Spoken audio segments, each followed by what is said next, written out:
As I said in my last video, I will now be going over Goku's character flaws and his character struggles. And before I get into these things, let me explain to you what they are and why they matter. Put simply, a character flaw is something that just stops a character from being perfect. These character flaws can make a character more relatable. And you'll find oftentimes in writing, relatability increases believability. This is what separates your two-dimensional and three-dimensional characters. Two-dimensional characters are flat characters. Aside from lacking depth, they also are partially developed. The easiest way to separate your 2 and 3D characters is by what's more realistic. 3D characters normally have fully developed lives and are unique and complex. Goku fits all of this criteria. He is a 3D character. Now, a character struggle is a common type of character arc. Character struggle and conflict is essential to any character, whether it be character versus world, or character versus self.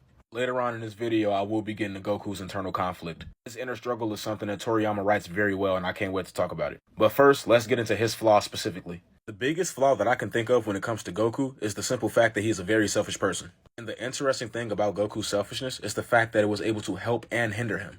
And in that same token, it drove the plot either way. In original Dragon Ball, when everybody suggested that they jump King Piccolo, Goku told everybody to stay back simply because that's the pride of a martial artist. If Goku loses this fight, the Earth is destroyed. But if he slaughters Piccolo here, there's nobody to help him fight Raditz and the Earth gets destroyed later on. In the first arc of Dragon Ball Z, Goku tells Krillin, look, I know it's not smart, but I need you to leave him alive for me. And the reason I need you to leave him alive is because I was happy. I was happy to fight somebody as strong as him. It made my Saiyan blood boil. But if Vegeta doesn't live, Dragon Ball Z goes down in a way different way. Gohan never gets his opening against Cell. There's no one to buy Goku time for the Spirit Bomb against Buu. Hell, we don't even get a Spirit Bomb because Vegeta was the one that suggested it. Goku's selfishness was the reason that the Tournament of Power happened. Although we find out that if it didn't happen, Zeno was just going to destroy all the universes. A lot of the times, Goku's selfishness has been short-term harmful and long-term helpful. Now let's move on to Goku's most obvious conflict. And he's struggled with it since the Saiyan Saga.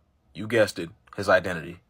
Goku's brother came and literally fucking traumatized him. He came to Earth, told Goku that he was sent to Earth to destroy it, and then kidnapped his son. Then Vegeta and Nappa came to Earth and slaughtered almost all of his friends. Goku, being the person that he was, couldn't believe that he could ever share the same blood as somebody like Raditz, Vegeta, and Nappa.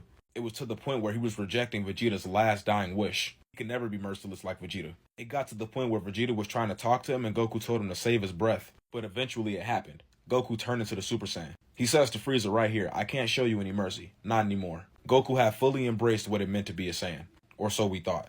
Here is Goku showing mercy to Frieza, but still being a Super Saiyan. Goku had defied the way of the Saiyan. He didn't have to be merciless. He didn't have to be heartless. He could still be a strong warrior without being what Vegeta told him.